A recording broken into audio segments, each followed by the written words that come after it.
Hi, my name's Paul Tilstone from Festive Road, the consultancy on a mission to create better travel and meetings management. Today, I'm in conversation with Jen Bankard from BTN. Jen.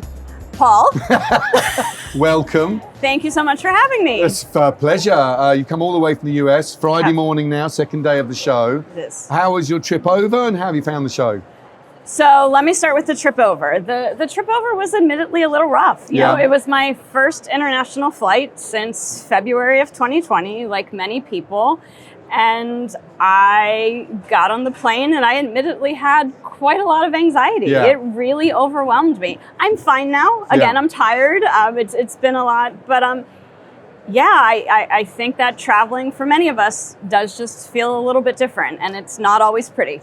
I mean, potentially it was a thing of anxiety even before the pandemic, and I suspect that you're really not alone when it comes to travelers. So, and it's great that you're honest enough to tell us that, because the world isn't just rosy and wonderful. So it's not, and I just believe in being real, and I think people sometimes appreciate that. But now being here at the show, certainly there were probably moments when I was like, "Are we actually going to get here?" But we have. And it's great. It's great to see everyone. It's great to hear the buzz and to see the people, to see the colors, the lights, the stands, the great content. But even that is also a little weird, right? It's you're having to readjust to things that you haven't done in really long time. Like standing for 8 hours. Right. and how do I stand and how do I physically interact with a person when I've just been sitting in front of a computer it's been for really, a year and a half. Really interesting. So, but wonderful. And really a great positive energy at the show. So thank you to BTN for putting this on and going ahead and pressing forward. We're thrilled to really be able to take this role in moving the industry forward. Great. So the other interviews we've done have been either buyers or suppliers, and we're asking them for their view on sort of 2022 and beyond, what's important in the travel program of the future. You're a little bit different because you've been interviewing people all day yesterday. So we're sort of flipping you a little bit and saying, what is it that you've heard that you think is of primary importance for people to think about for the next couple of years, really? Sure. There's a couple of trends that certainly, just about everyone is talking about: sustainability, the importance of digitization. But I really, for a while now, and I think it's just been reinforced here at the show, is we can't forget the people, right? Okay. At the end of the day, it always has to come back to the travelers, and we have to make sure that we're taking care of our travelers, that they're having a really positive travel experience. And so we can't forget the people along the way. And are you hearing anything, because there was already a move pre-pandemic for traveler well-being, traveler centricity, shaping the program around those human needs. Is it a case of that's just been amplified, or is there something new here?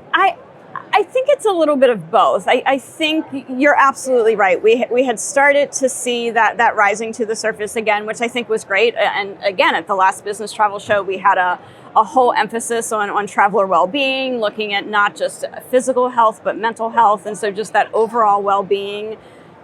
But again, I think that we've all been through a lot the past year and a half. And many of us, including myself, we've just rethought our lives in a lot of ways, and what are our individual priorities. And so thinking about people, do they still want to travel? Do they want to travel the same frequency that they did before?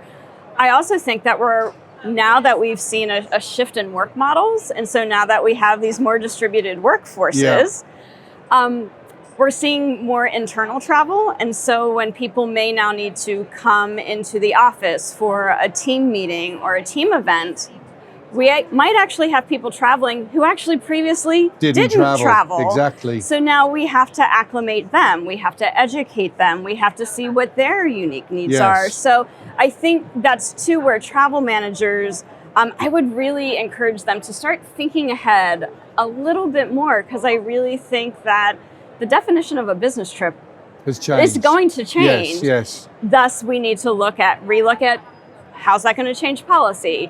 How's that going to change travel and expense? How's it potentially going to change your relationships with your suppliers, right? If you have people who have moved to all sorts of different places, I don't know, maybe your flight patterns are going to change. So it might impact your airline contracts down the road. So Yes. you might not be seeing it now, but I think it's coming. And so let's kind of get out in front of that. It's funny, a couple of conversations I had last night had a similar theme, which is how do we know what the demand and the travel programs of 2022 look like? It's really hard to try and assess what they are.